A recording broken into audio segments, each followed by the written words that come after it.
Corin Silva, that's podcast. I suppose the director wouldn't have to tell you. The cameraman wouldn't have to tell No, you. they'd just be like, let's do another. It's great.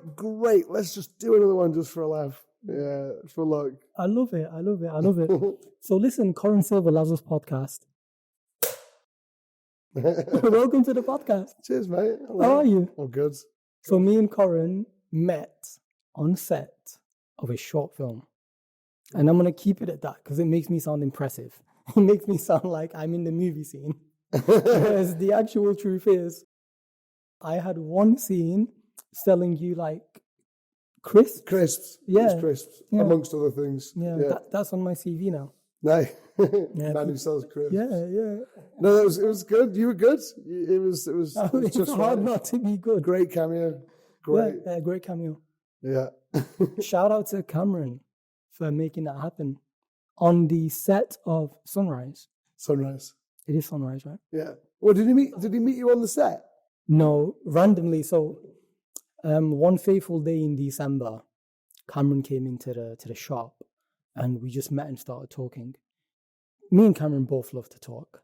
Yeah. So you can imagine, we started talking, and next thing you know, He had a podcast for a while. yes, he did. And I asked him to be on my podcast, I think. And then he reached out 3 months later or something. Long story cut short, he randomly said, "Would you like to be in my short film?"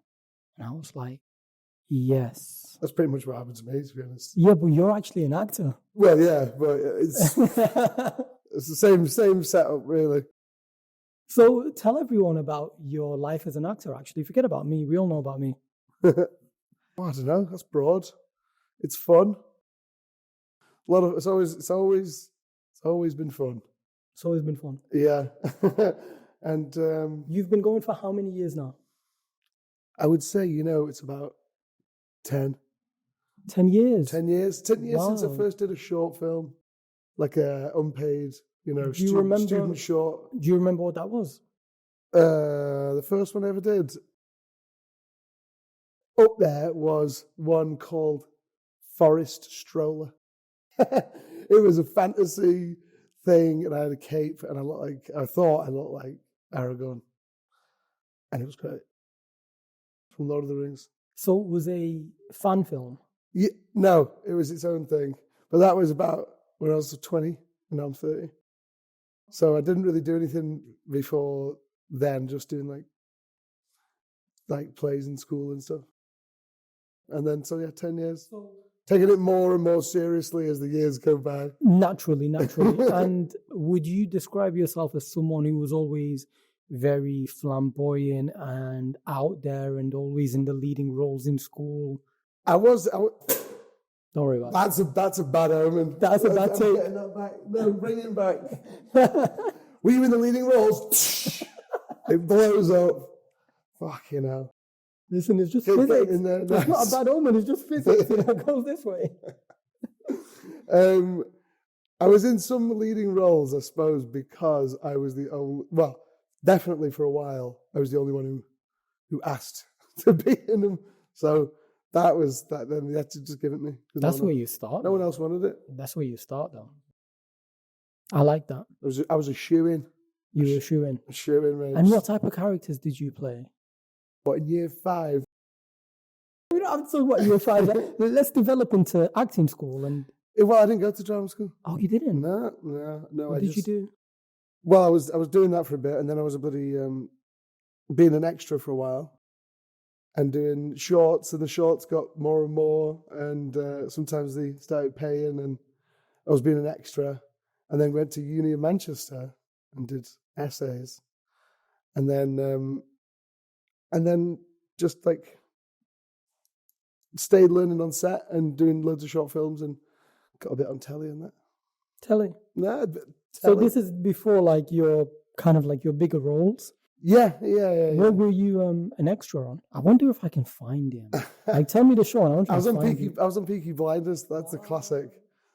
You'll see me if you. I'm on there somewhere. Cillian Murphy, right? I've got a little. Yeah, I was in the tent with him, and we were all getting pissed at the races, and I've got curtains. Oh wow! So all of us who've watched Peaky Blinders have actually seen Corin before today. Yeah, it's true. Yeah, You've done right. we've actually seen you before today. Let's not break these. These are from the set. Oh yeah, I actually might need them again. Reshoots. I love that. So you've actually, I don't want to keep hopping from one thing to another. So I'll stick on what we're doing now. So you did your extras, Peaky Blinders being one of them, and then you started to get your lead roles, I presume? Or you're more like, sorry, what would you call them? Well, just like featured roles, I guess. But that's like a featured essay supporting that, like an extra. So I know you did recently. There was a Netflix movie. Yeah, All the Light We Cannot See.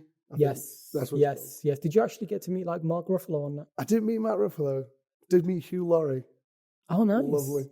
Nice. Lovely.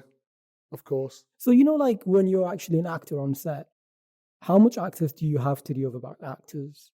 Is it just like when we're recording together, or is everyone kind of just there? Is it fun? Is it collective? Yeah, no, it is. It's like everyone just, I think a lot of actors, we have a lot of similarities in that they like to just mingle. Yeah, and chat and have a laugh and you do characters and stuff like that. And so everyone always usually just gets on, which is great.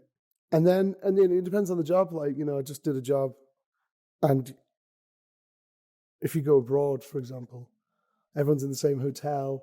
Nice. And it's that's and then you just you dinner every night. You go for people cook dinners, or we go out for we went out to just rest. You just do everything together. It's like you've just been with a load of new friends for a couple of months. So do you also meet like their managers and? No, unless they like there's a they're meeting them and they're around. I don't know. Yeah. So you have a great time, and then next time you see each other is like an award show. I've never been, but maybe. SAS Rogue Heroes, man. Has that not won any awards yet? No, I don't know. I'd be surprised. I also don't. I'm not up to date with that. It would be nice to put on a fancy.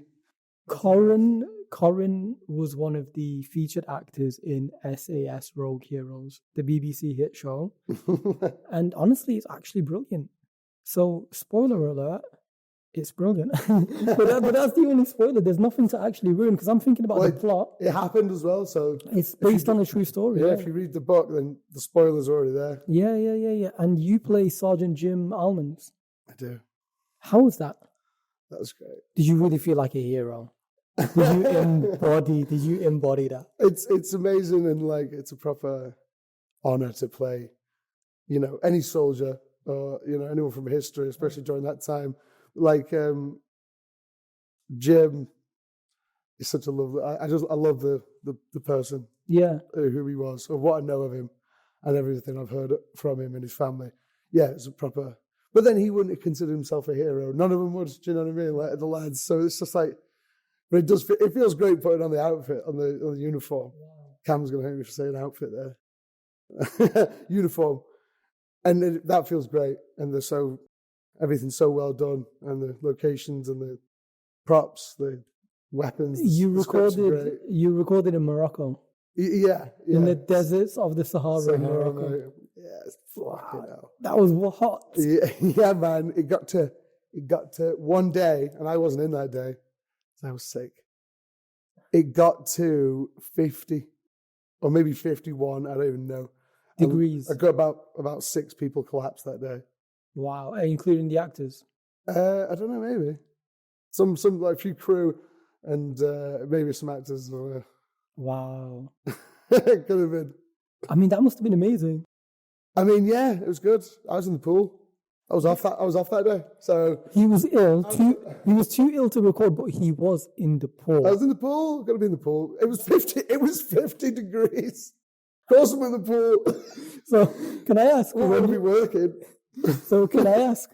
When you called in sick that day, did you do it after you woke up and realized how hot it was? No. You can't. I would never call in sick. Like that would be if you called in sick on a film. We were laughing about that today. But no, I got the classic, the old classic COVID. You got COVID? Yeah. Nice. Classic. Yeah, but I was all right. Anyway, and then missed that day of work. So you actually was recording with a great cast. Yeah. Do you have a favorite cast member? I have to ask. That would be funny. Just a funny. I have to ask. No, they're all bloody great. I mean, honestly. I mean, was it Sophia? Was it Connor? Hey, listen, a list of them there. Let it be known I love Sophia and I love Connor. Okay, I love Alfie. Alfie's great too. Alfie is great. Alfie was in in Game of Thrones. Of course. So famously. Yeah. Yeah. No, he's brilliant. So he was your favorite. Talked to him the other day. He's a good lad. Can you get him on a podcast? I don't know if he's in town. He's a busy boy. He's a very busy person. No, I'm actually only joking. I can only imagine how his life has changed at Game of Thrones. Yeah, I mean, jeez. Do you think he even has a day off anymore?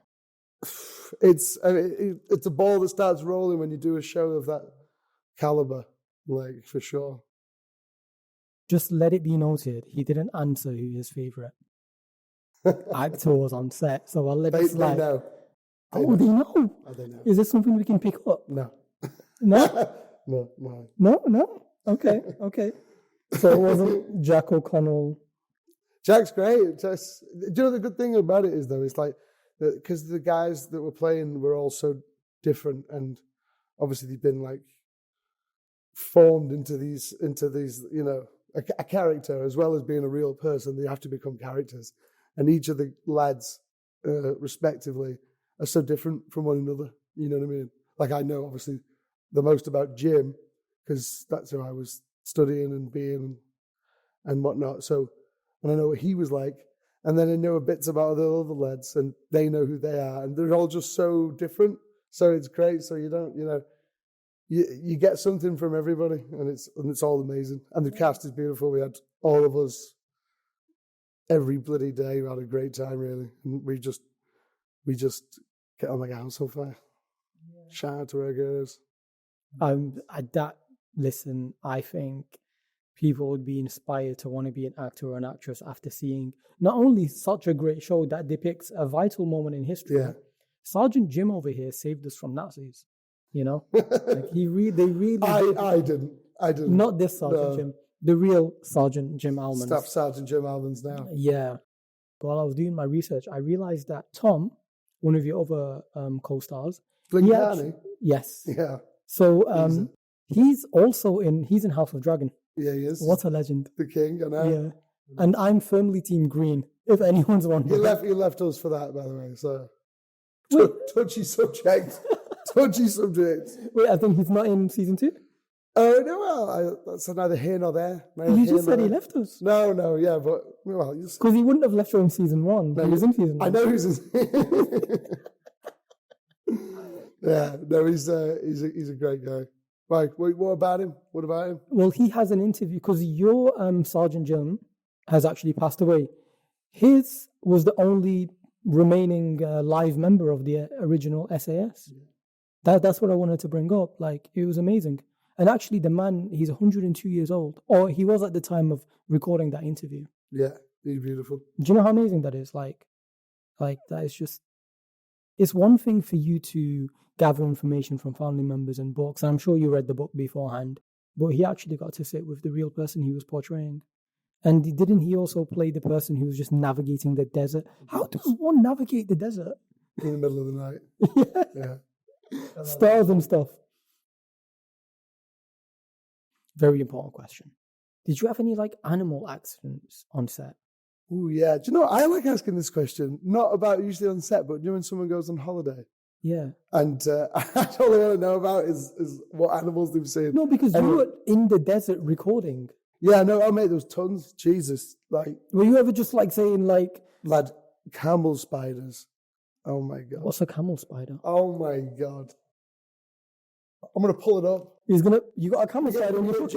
Get Jamie pull this up. Jamie pull this up. Lad, I'll just Google and you're going to see this picture of a camel spider, man. Exhibit A. And let the record show this animal is frequent in the desert at night.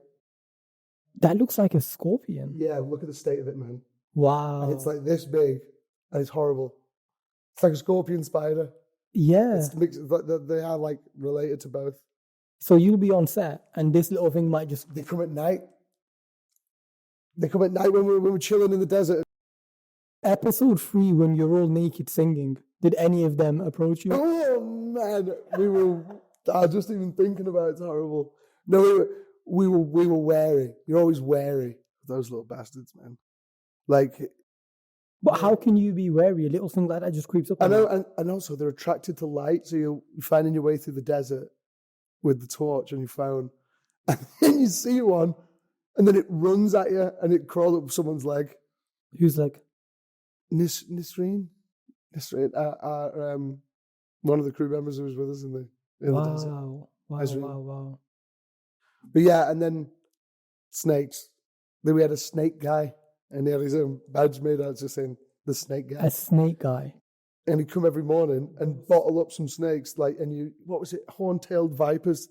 Beautiful, beautiful animal, but it's like red and orange. You know, because you're an actor on set, are there certain things you can't do? So, for example, if there's a snake there, you can't try and handle it because they wouldn't give us the snake. They wouldn't let you. No, they wouldn't let you. They're paying you to be there. They need you to be ready on set, so they can't really let you have too much fun.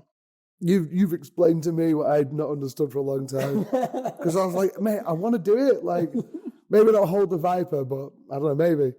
But like, just doing stuff, having fun. But like sometimes insurance is like, you can't do that, which is fair enough.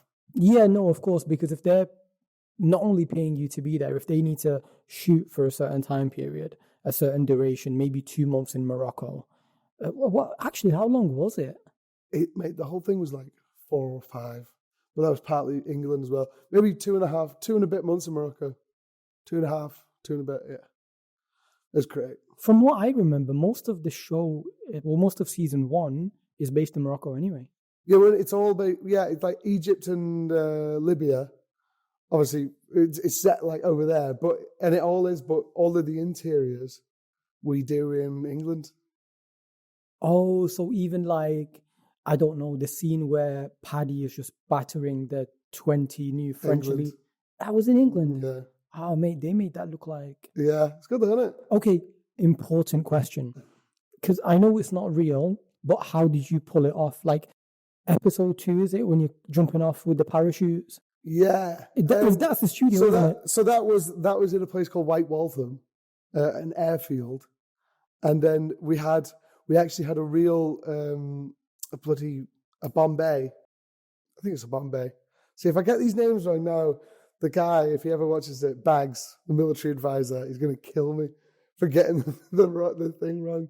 But I think it's a Bombay, one of our bombers, a British bomber. And 2 of them were there that are in the show, and we added a 3rd in CGI. And those 2 that were real were in D-Day. They actually had bullet holes in the side of them, and they'd flown in D-Day, which is insane. And then we were on it doing, So you physically jumped off the actual plane? Yeah. And then for one bit, we're all rattling around and there's a storm. That's a segment of a plane. So it's got the cockpit and a few of the seats. And then the bottom's just ends. There's no tail. There's no wings. It's just a tube of a plane. And then we were filming onto that and had the blast doors open. And there's a big green screen outside and a huge fan going up. Wait, I need to understand this. So the scene when you're all jumping out with your parachutes, you were actually on a plane? On a flying plane? No, not on a flying plane. No. A segment of plane is in the sky. No wings. So that's it for the bit where we're doing it and we jump. So this is the shaky bit and the jump out. It's a segment of plane that's on like hydraulics like these. I was about to go there. It's on like hydraulics and it bounces up and down like you get at the fairground. And someone was actually sick, which is funny. Which I don't think they were recording as well, which is such a shame because it was real. But then we jump out and there's a big green screen, and we land on a big crash mat, and that's it. And then all the other parts where it looks like a lot of you die, like spoiler alert, during the little sandstorm, and that's all done inside a studio. And that was outside. Some of that was in the desert.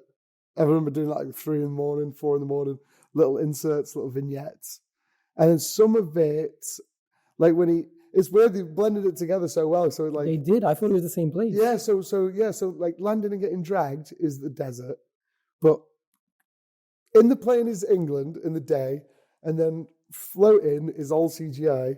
And oh no, actually no, a bit of that's in the I don't know. And then getting dragged is in the desert. When he finds someone who's been dragged, that was back in England. So I've got it's all in about 20 seconds, and it's back and two between the both. I'm actually like, I'm curious, right? In the sense that, doesn't it become a bit incoherent? Because if you have to do one part of that scene in England, how do you then embody yourself again when you get to Morocco in that same scene? Yeah. Well, I think with some of it, you know, you got to an extent think about the journey of your character, so to speak, and so you kind of know where you're at if that happens. Who's dragging you along though? So like, explain to the listeners and the viewers, when you're in this parachute scene and, you know, it's going all over the place with gusts of sand and wind, that's obviously not true. So are there like ropes behind the scenes? Like, what's going on really? What do you mean? When we're landed? Yeah, when you're I landing. think that was, oh right, what was that? Because the next exact scene, I've said spoiler alert 3 times already. The next exact scene is where some of the members die because the gust is carrying their parachutes. So I'm wondering, how is that parachute carried? Because you're not actually in the sand. Oh yeah. We lived On set? Yeah, we lived in one. We're huge fans. Oh no way! How do you keep that control then? How do you keep that control from them getting hurt? Oh, and they're actually being dragged. No, that was they were stunt. Like for the actual dragging, that's our like stunt team who are fucking brilliant. So you just have massive fans that are dragging, and then apparently they hit their head on the stones and stuff. Oh yeah, no, but they just do them in little inserts, you know, like so. It'll all when they see a cut. So say if you see someone's head smash a rock, it's a completely different scene to the one with the dragon, and it'll just be a close shot, and then someone's head, you know, they'll have a fake rock or a stunt guy and some blood and you know, and then just do, and then that's just so really, and then you edit it together. So it's just like a full montage and collage of scene after scene after scene. So yeah, it's all different. Yeah, for one 30-second segment, that could be like 50 shoots. Yeah, exactly. Yeah. Just to make everything safe. But when you stitch them together with a good edit, then you never notice. It's just a sequence. I didn't see. You guys just got movie magic right there. Movie magic right there. That's classic movie magic. That is brilliant. That is actually brilliant. What was it like driving around the desert? Or were they also short scenes? No, that was the best. No, mate, we were belting around in some real, and again, World War II veteran Jeeps. Wow. Like actually driven in the desert by people, you know, by soldiers 80 years ago. And we were driving them again in the same desert. Did you drive any in particular? Oh yeah, driving those. Because I don't remember any scenes where you were driving. I was, God, in my head I had myself down as like the driver as well. I'm trying to think. I'm trying to remember the army to this. I don't know if I have little brown gloves on. There was a scene I'm driving actually. I'm just remembering my gloves now. Did you guys alternate and take turns just for the fun of it? If the director had a notion, Tom Shankland had a notion of wanting someone in particular, then that would be it. But everyone else was just like, "Oh, go on, let's drive." Or you know, everyone wanted to just drive all the time because the vehicles are just amazing. Big Chevy, huge Chevy truck, and they're all from World War II. Major stuff. And they were all breaking down like mad. They should be in museums. Yeah, they should, but they're still getting used. Whipped. Yeah, till they give out. That is actually crazy. Yeah, it's class. Okay, so let's get on the more emotional and serious part of the idea of being a part of SAS Rogue Heroes. Like, what does that mean to you, truly, to be representing a group of people that genuinely did save the world from a very nasty dictator? That's a nice way of putting it. Yeah, man. I mean, it's been one of the best things. It's one of the best things I've ever done in my life, for sure. Very proud of it. Yeah. As a fellow Brit yourself. Well, yeah. I mean, well, as part of the story, for sure, proud, and then also just being part of the best job, the job that a big break, so to speak. It was a big break. So prior to that, you hadn't been in any, well, respectfully, by your own standards, this is, you hadn't been bigger in roles. Yeah, bigger roles. Yeah, for sure. Yeah. That was it. Yeah, that was. How did an email come about? Like, was it someone you knew? How did that get? I sent an email to the casting director, Carleen Crawford, and because I was emailing people, I was getting about, trying to outreach to people. So this must have been one of like 50 emails that you sent out and someone got back to you. Yeah, no more than that. But yeah, like just like casting directors know that you're up to stuff. And it was did you know what you were applying for at that moment? Did you know it was the TV show, or did you just get told? I didn't know she was working on it at all. No, I was just being like, and it was just very good timing, I think, and I will always love Carleen for hitting me up with a self-tape request, even though she had no idea who I was. And a few more auditions later, and I got a different part. I got Jim. Nice. Who did you audition for at the beginning? Reg Seekins, who Theo plays, Theo Bachman Biggs. Okay. Great, perfect. But you prefer Jim? I do, yeah. Theo's hard. Theo's hard as nails. Yeah. Who was your favorite character though? So I know that's the obvious answer. Because you embody Jim, but because I always thought Paddy was very interesting. Paddy Main's a great character. Paddy's very interesting. Yeah. Love him. Yeah, brilliant. Did you meet the family of Jim Almonds? Yeah, still in touch with them. How was that? Great, man. Yeah, I've actually met him on video call.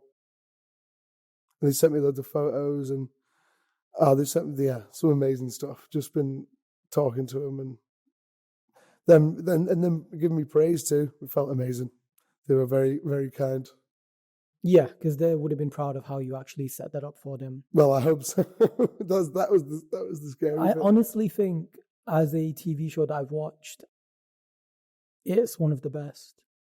It's one of the best war shows I've seen in a very, very, very long time. And collectively, between yourselves, the actors, the actresses, the directors, the film crew, everything about it is so brilliant. Yeah, it's class. I do love it. I would imagine you great group of people as well, like you say. Memories for life. When can we expect season 2? It's maybe early next year, I would say. Is there anything you can tell us about it? Because I know you haven't necessarily recorded in the same place. No, we've not. We've ventured out. Yeah, we did. Well, I mean, look, yeah, I can tell you we were filming in Croatia. You were filming, or you are? We were. We finished now. Okay. Because is it now in post-production? Yeah. You know what? I did some more work on it, some ADR work on it last week. I have a question.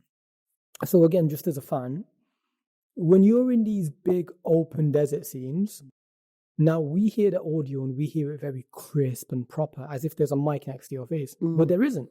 So in these open places, how is the film crew actually picking up your actions and your sound? And well, if it's on a massive wide, then maybe you'll ADR it as well. What is that? ADR is like additional dialogue recording. So like you go into a studio and you get the mic and you get the scenes that are lacking in audio quality on the big screen, and then you read your lines again into the mic. With the same intensity and feeling. Yeah. It can be hard to get there, actually. That's the challenge, like, is getting back to where you were. So for which scenes did you have to do that? I don't even remember anymore. Would it have been like... Oh, in fact, even there was a big scene, and when I saw it was down on the... So you get said you're doing some ADR, and then they send you a list of the scenes that you're going to do, and then if you see like an emotional scene, on the list, for one, I'm like, fucking hell, like... You know what I mean? Like, you thought you were done with it. You thought you were done with it. Maybe it's a good thing because you can have another crack. Whatever, but like I saw a scene that was quite emotional after someone important dies in Rogue Heroes, and I break the news to... Season 1 or 2? 1. And I break the news to Connor's character. If you've seen the show, you know who died. That was the worst death. That was a very sad death. So sad, man. So sad. I was crying reading it. Especially how the director really got the character's love story. I know. Yeah. What would you break my heart like that? I'm just trying to watch a show. That was so heartbreaking. It was, wasn't it? I know. You know what? That was something that he himself, Alfie, would be proud of, because Game of Thrones has some really sad deaths. yeah, he's good at the old yeah. But then you'll see one of those scenes. Well, it was that scene, and that was on the list, and I was like, oh man, like I've got to get there again. Do you know what I mean? But I don't know. I hope I did all right. I always imagine that, like, let's say there was a big camera, out of frame, there would be like one of those big mics. Did they use them on set? Yeah, boom mic. Yeah. I don't know what they're called. Big, massive. I've only ever acted for 1 minute with you. That's true. That is true. It's only fitting that you're the first actor on here, you know? Yeah. And we didn't have a boom either, did we? So No, but we didn't have to talk in that scene. No, exactly. And then also, of course, you'll have a lav mic. You know, you'll get a... Oh, but how do you hide that on set? They find funny ways. They find clever ways every time. So sometimes it'll just be like, you know, in your pocket. And when you're wearing the jackets, the big jackets on Rogue Heroes, like you can just stick it in there. Were you wearing authentic uniforms? Yeah, very realistic, but not 80 years old. I think most of them are knackered. So, yeah. Oh, yeah, I can imagine. Yeah, And ripped the and moths have had a bloody orgy with them. Yeah. blood stains and... Oh, cheers, yeah, maybe. Can you imagine? Yeah, some of them have definitely got bullet holes in, and oh man. Because they would have to wear those uniforms for a long period of time as well, wouldn't Of course. Yeah, I mean, depending on like the supply chain from Europe or from the UK, it'd just be you'd get any uniforms when you get any uniform, and you'd stitch them yourself as well. Yeah, what was the ocean like? Beautiful. I'm at the Atlantic. Yeah, man, so gorgeous. Like we went to Casablanca after it. After we'd done in the desert, a month and a half in the desert, then we all went to Casablanca, and finally saw like the sea and a breeze. Oh my god! So you and the gang, everyone just there, like 20, 30 of you just... Yeah. All went out for a bloody fancy dinner by the beach. Oh my god, it was gorgeous. So I guess really when you ask an actor what your favorite parts are, they probably just say the embodiment of the character and being there with everybody else. Yeah, it's weird. Like the thing you like when you're being an actor is you just like being a character. You just like doing it. Do you know what I mean? Like, I'm sure you can have some characters that are, you don't. You know, I think the only time you'd not enjoy playing a character is if it wasn't fully realised or whatever, or you hadn't fully realised it, so it felt 2D. Pretty much any actor and pretty much any character, you can just you can have fun. It just is fun for me. No, you really grow into your role. I was saying this to you earlier. Sergeant Jim, his influence in the series grows almost by episode. And I imagine there's more of him in season 2 as well. Oh yeah, I'm about, yeah. You don't have to confirm or deny. I'm kicking about. I don't want the BBC shutting this down. Where did you, I'm curious, you did a BBC interview with Connor, where you were both trying to do like wartime slang. I just want to know which BBC studios they were recording. Do you know what that was? Was it locally? Was it here? No, man. Do you know, it wasn't even a BBC Studios. That was just a white wall, a white, Infinity Cove vibe at the BFI on South Bank in London. Oh, in London. Yeah. Right there where the cinema is. It was just before the screening of the first 2 episodes. Okay, so let's now talk about the nitty-gritty of being an actor. You obviously get paid for your role. Do you get paid for anything after that? So these little interview things, appearances, TV shows, interviews. People do. But not me. The general acting contract, how does that work? I guess, I don't know, you get paid either weekly or like some people daily, or you just get like a fee, and that's for so many weeks. That's what it usually comes down to. They want you for this many weeks. And if it's like 10 to 12 weeks or 14 weeks, and then you get a fee for those weeks. And then after. Before or after? Sometimes during. Sometimes after. So you sign a contract? Never before, I wouldn't say. Does it ever get to a point where you have recorded more than what you've been paid for, so they have to renegotiate or pay you more, like overtime, basically? Yeah, you do overtime. So it's like usually I think that's for like a 10 or a 12-hour day.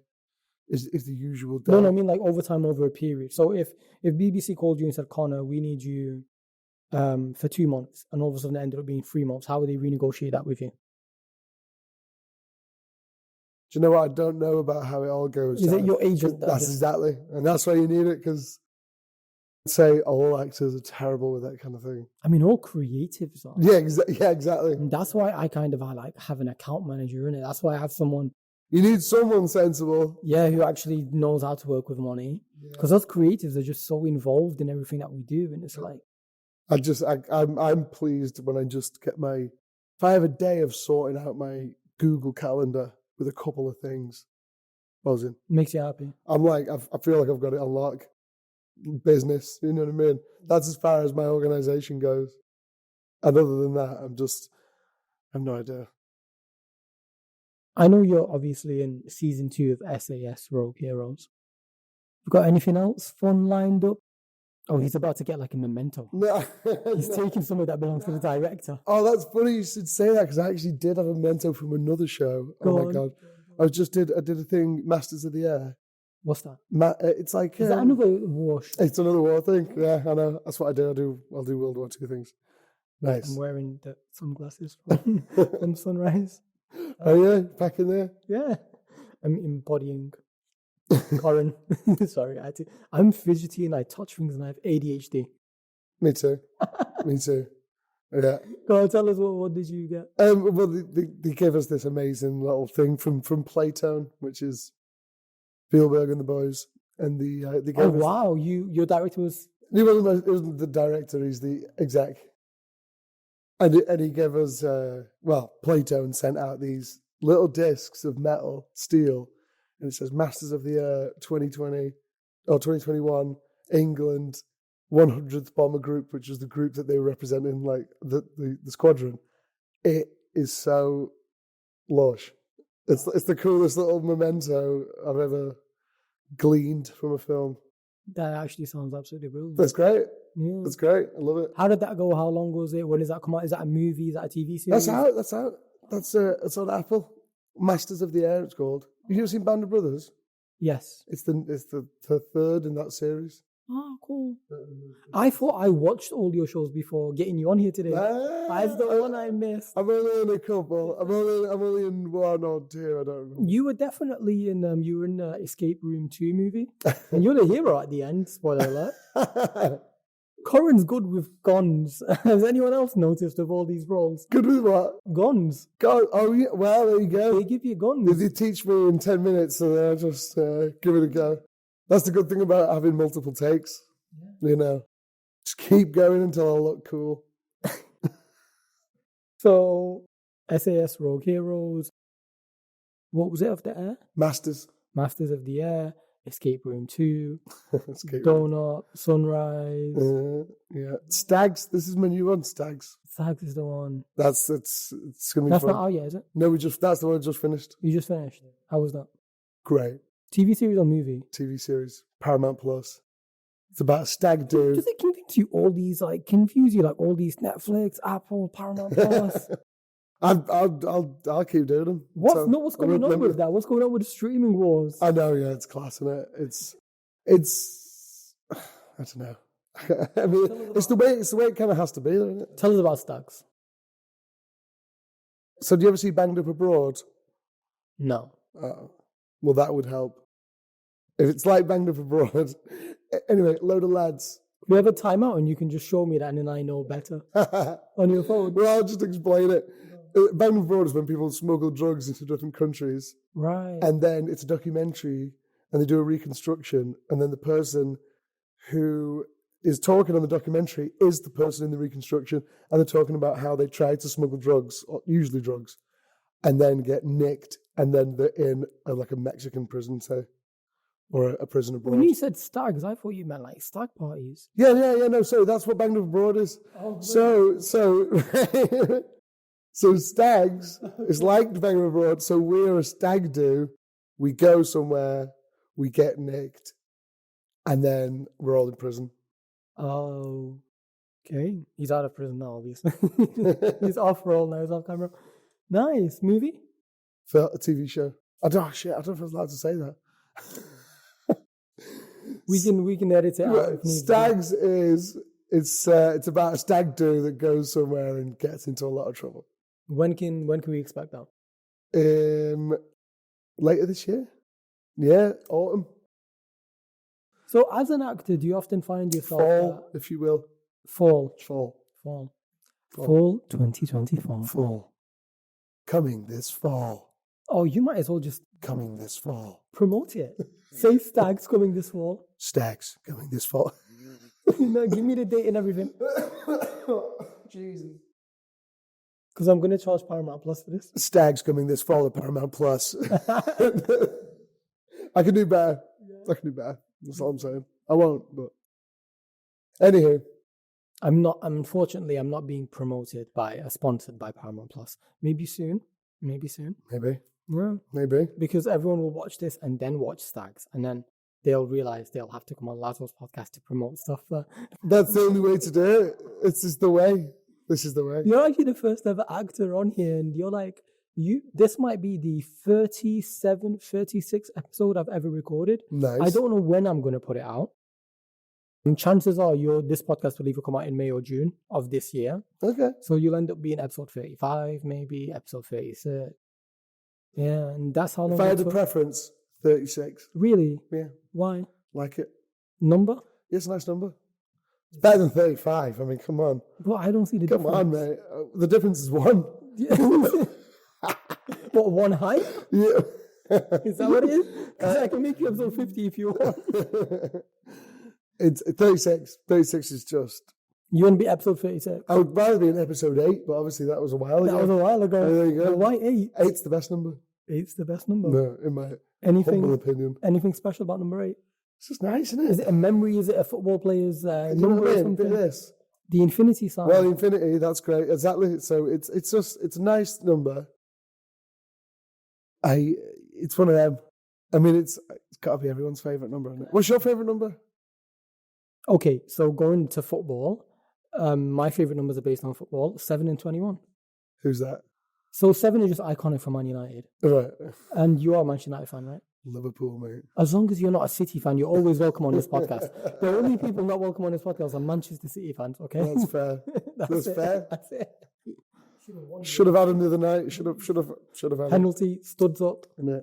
Definitely. No, man. So yeah, 7 and 21, probably my favourite numbers. 23, Michael Jordan, I love Michael Jordan. He's some geezer, innit? I keep watching the mic is just moving. I keep watching The Last Dance. The Last Dance. I've not seen it still. Really? Is it great? Yeah. Everyone says it's one of the best sporting. Is it different for someone like you going on Netflix because you have shows on Netflix? So when Corin goes on Netflix, he might see himself. When we go on Netflix, we don't see ourselves. You might see yourself in Banged Up Abroad one day. Yeah, maybe. If all goes well. No, I'm not all over it. Not yet. Well, that's the spirit. But you were all over BBC iPlayer. Was I? Well, the show was. The show was, yeah, which is you. And you're in the trailers, you're in behind the scenes. I've seen everything. Nice. I've done my research. That's good. Cheers, mate. You've seen more than me, I tell you. I've noticed that about actors. They don't always watch their stuff back. No, mate. I cringe my head off. But why? I don't know. Just what if you it's some psychological condition for sure. What if you get an award for this? You get an award for this show, and in 20 years, do you never just think like, I want to watch where it all started? Because this was your first. Yeah, well, that's in 20 years then, so maybe in 20 minutes. Yeah, no, I mean maybe one day. Maybe one day. Maybe do you know what? Might be something. Maybe when they're all finished, I could watch them all back to back. Oh wow! Binge it. Binge the Corin Silva life in movies yeah. and TV. God, that's classic. That is kind of that's classic actor material. That is. Yeah, I get what you mean though, because after post production, I never watch or listen to my podcast. Yeah, well, you were there. I was there. You know, we were. You don't need to. You're living in the past.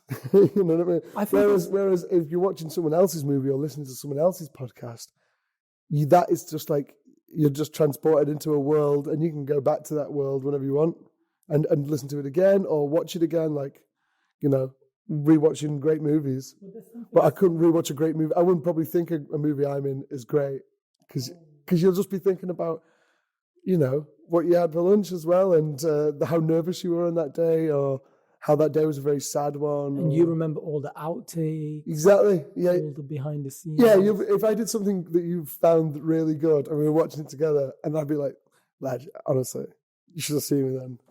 Like, I was a fucking nightmare. Do you know what I was thinking? Have you ever seen that meme from Wolf of Wall Street? Where he's like, that's me. I want to create a little reel. That's from Once Upon a Time in Hollywood. Is it? Yeah. My bad. Let's do that again. We're doing it again. So do you know what I was thinking, Corin? You've seen that. We're doing that again. It was funnier when you got it right. Should I just keep it all in? Yeah. Yeah. That's what you can decide that in the edit. But yeah, that thing. I might make one of them reels with Corin and be like, he was on my podcast. He was on my podcast. Can you imagine, like, a year from now when potentially Corin gets even bigger roles, and then I'm selling my podcast to potential guests, and I'm like, Corin Silva's been on this. Like, why are you going to say no? Were you in SAS Rogue Heroes? And next thing you know, is a selling point. That's it. Great, yeah. And you give Corin some commission of the sponsorships if such a thing happens. There you go. Yeah. There you go. I love that. You know, the imperfections are some of the best parts, man. My latest podcast that just came out, I'm with Taban Shorosh. The beginning 2 minutes isn't even when we've started talking. It's just a fun little moment between me and her. And I have had so much positive feedback from people saying, dude, we just love that. It was natural. Because it's easy to just be like, hi, welcome to the podcast. It's Tuesday and Corin's in here. And it's another thing to like really get some chemistry with your guest. And so I might actually just keep those mistakes. Yeah, man. I like them. I haven't fully decided yet. No, you can decide that in the edit. That's it. I think it'd be funny though. You don't usually know until you do something, right? To see if it was good or bad. But I like that. So I want to ask you about your cameo in Boiling Point. Oh, yeah. How was that? Yeah, it was great. Yeah, man. Another really great actor. Well, man, Stephen Graham. Yeah, incredible.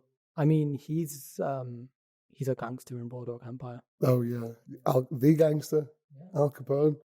Yeah, no, he's amazing. He's amazing, and it was great to work on it. You know, it was only it was a 3-day shoot, and it was bloody 3 days, really. Yeah, for 30 minutes of content, 3 days. Wow. Yeah, well, of course, because 20 actually, less than, because it's a one taker in it. So we got there and we workshopped it about what everyone was going to do and where where he was going to walk as the shaft, like in between the things and whatnot.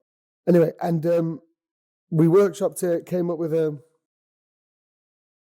the basic idea about what everyone was going to do and for how long. And then the next day we rehearsed it in the space. Everything we'd done the day before. We sat now in the cafe, in the restaurant, and the chefs were in the kitchen. And then the third day we shot it, and we did 4 or 5 takes. So when you called it a Matt Lewis. one-taker, yeah, what does that mean? So the DP, Matt Lewis, and the director, Phil Barentini, they just, that was the whole idea of the thing. But Matt would follow it around as one shot, so one unbroken shot. Wow. So essentially, you were recording for 20 minutes until it was done. Yeah. So I have an interesting question for that then. What happens if Corin or the main chef, Stephen Graham, I wanted to know how to pronounce his first name. What if he improvises a line? What if he gets it wrong? Do you just keep the one take? Yeah, no, but that's it. The whole film was improvised. Oh, yeah. So there's no lines. No, the workshop at the start. So why did you ask for burgers in the restaurant? Because that was workshopped in. Okay. Yeah. So why did you make his life harder? Yeah. I was just there to be like a disgruntled, wanky, customer. Oh, I've worked in hospitality. I have met people like your character. Oh, no, so have I. Yeah. It's Of not- course. Yeah, so have I. But yeah. So I was just, and then we workshopped that on day one. Day two, rehearsed what we'd workshopped. Obviously, Stephen having loads of different bits to get to. But he was improvising. Yeah, so we improvised on day one, and everyone improvised. Then day two got the improvisations more set in stone, but not fully in stone. And then day three filmed it all.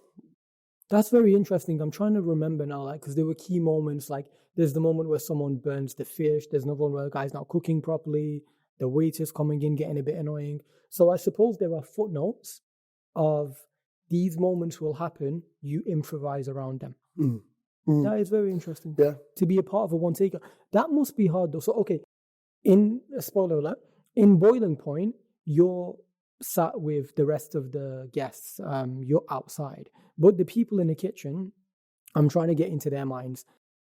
The majority of the acting is done by the. Do you need any water?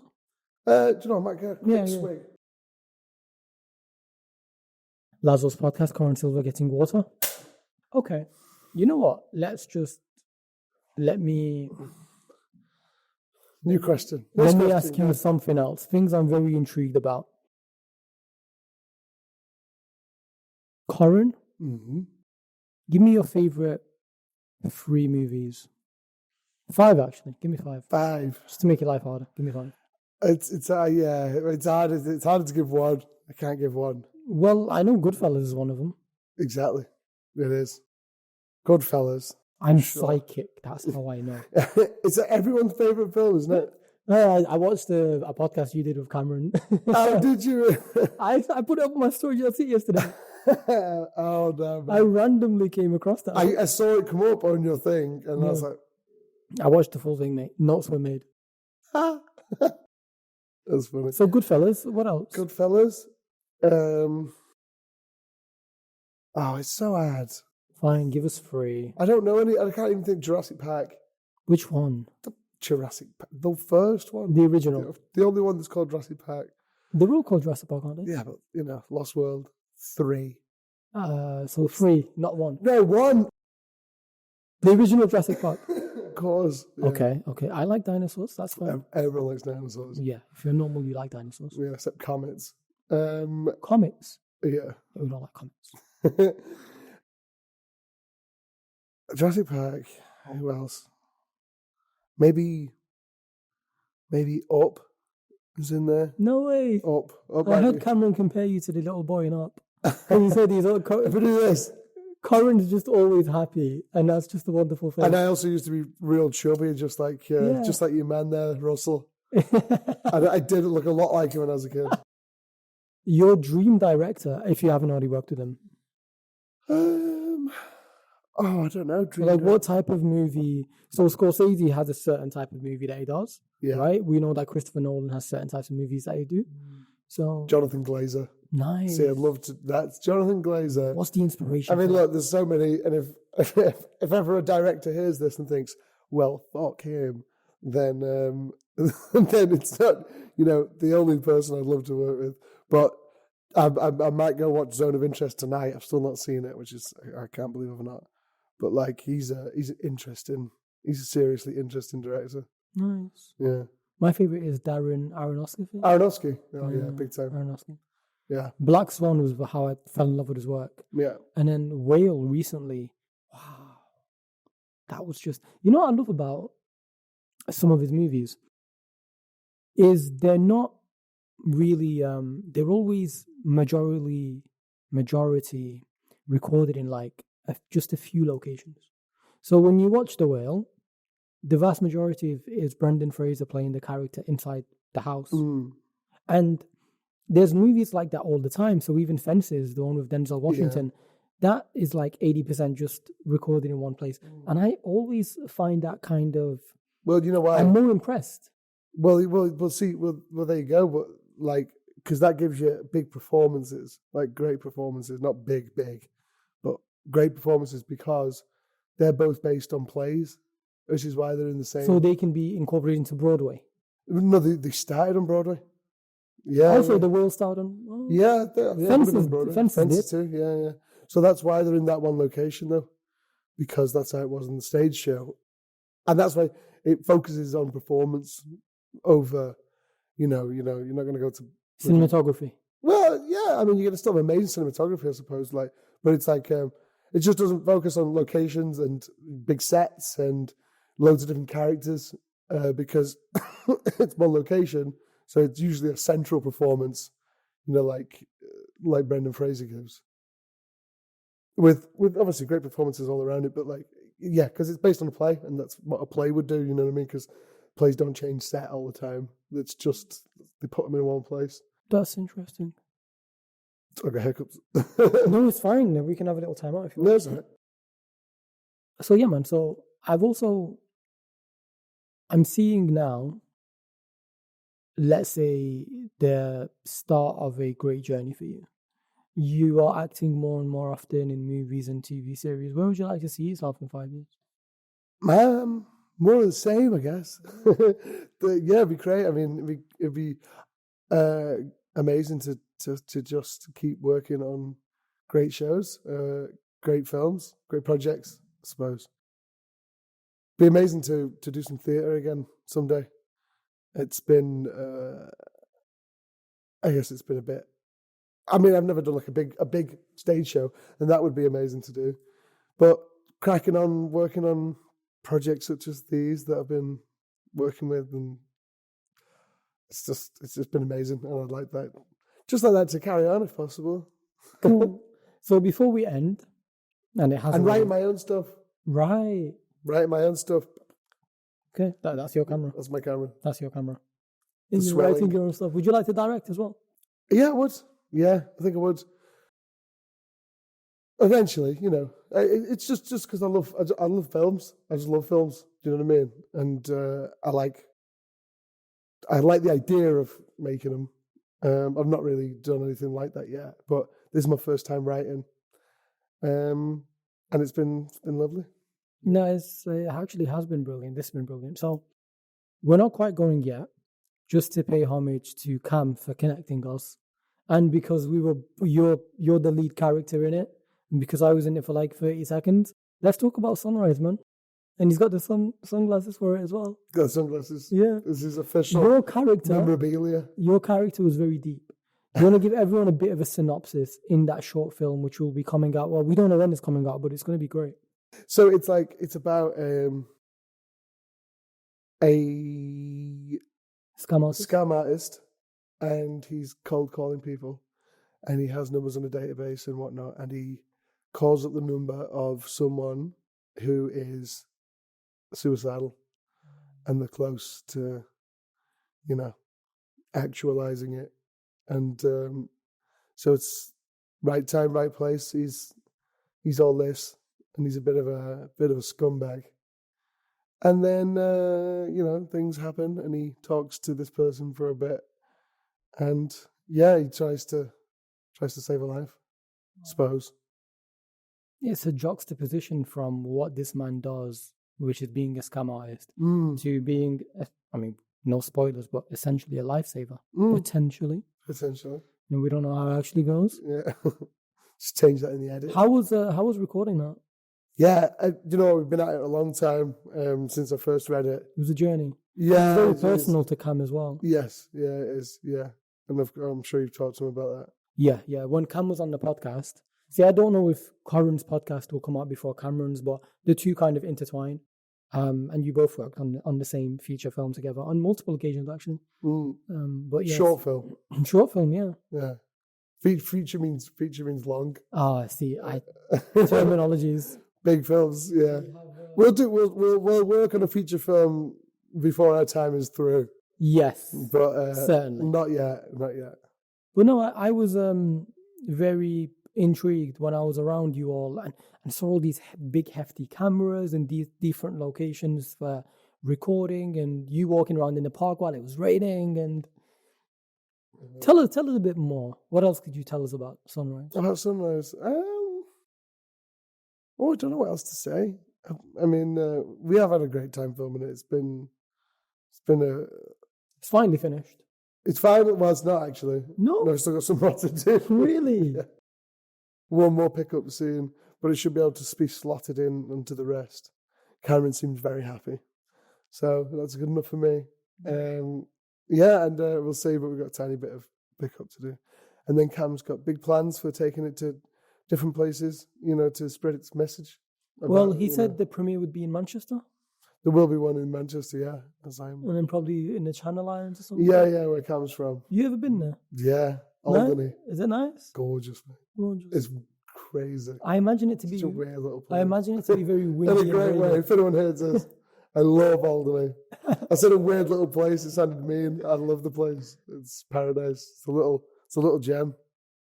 I can imagine. Yeah. Probably has the most beautiful sunrise and sunsets. It really does, actually. Because there's no light pollution, no excessive light pollution. It's lovely, and you sit over in the cliffs. Both sunrise and sunset are lush. It's just absolutely lush. Wow. Mm. And on that note, Corin, thank you very much for being here today. Thank you, brother. Much appreciated. My pleasure. Yeah. Yeah, real nice. And we're done. Thank you, mate.